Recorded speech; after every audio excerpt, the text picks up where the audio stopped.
Bonjour mes chers explorateurs de la voix. Alors oui, je ne suis pas chez moi, je suis en voiture, je suis garée. Je voulais profiter de cette journée des droits des femmes pour venir interroger la perception de notre voix selon notre genre. Je rencontre régulièrement avec mes coachés ce questionnement sur comment perçois-tu ta voix en tant que femme. J'ai quelques coachés qui me disent mais je me sens pas femme dans ma voix. Ni dans ma voix parlée, ni dans ma voix chantée. Ce qui est intéressant, c'est de se poser la question, OK, pour toi, qu'est-ce qu'une voix de femme? Qu'est-ce qui caractérise la voix d'une femme? Est-ce que pour toi, c'est une voix qui est douce? Est-ce que pour toi, c'est une voix qui est un petit peu soufflée? Ce petit son un peu comme à la Marilyn Monroe. Est-ce que pour toi, c'est une voix qui doit forcément aller très haut dans les aigus? Questionne-toi peut-être sur moi, en tant que femme, comment je perçois ma propre voix. Quels sont les écarts que je sens entre ce que je perçois devant être des caractéristiques de voix d'une femme et ma propre voix. Cette question, elle est importante dans la pratique du chant parce que selon ce qu'on perçoit et ce qu'on s'imagine devant être une voix de femme, va jouer aussi sur nos croyances, de nos propres limitations ou de nos propres facilités dans la pratique du chant et notamment les montées aux aigus. Mais évidemment, cette question, elle se pose aussi pour les hommes.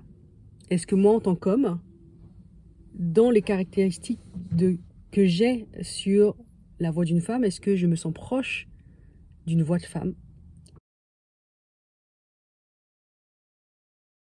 C'est une réflexion qui peut être assez déterminante dans mon travail en fait, de pratique de technique vocale. Puisque si je me mets des limitations en me disant, voilà, je me sens pas femme, pour moi, la voix d'une femme, c'est ça, je vais rencontrer, je dirais, des complexes à surmonter sur, mince, moi je perçois ma voix comme ça, et puis ma voisine, là, ma copine de chant, elle a une voix qui se rapproche plus de ce qui est une voix de femme. Et j'aurai ce sentiment de ne pas être assez, de ne pas être suffisamment. Et tout comme la voix est, je pense, une pratique de sport, voire de sport de haut niveau, lorsqu'on a envie de faire évoluer, progresser notre voix. Je m'explique, une petite parenthèse. Tout athlète n'a pas ses capacités d'emblée. C'est quelque chose qu'il travaille tous les jours, c'est quelque chose qu'il travaille sur des semaines. Il y a des moments de compétition, il y a des moments d'examen où il va se donner particulièrement plus que d'autres fois. Pour le chant, c'est pareil, hein.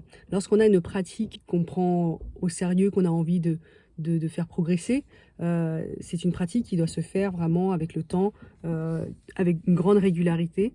Ce n'est pas forcément pratiquer 2 heures de technique vocale par jour, mais ça peut être même un quart d'heure. En tout cas, ma voix, comment est-elle?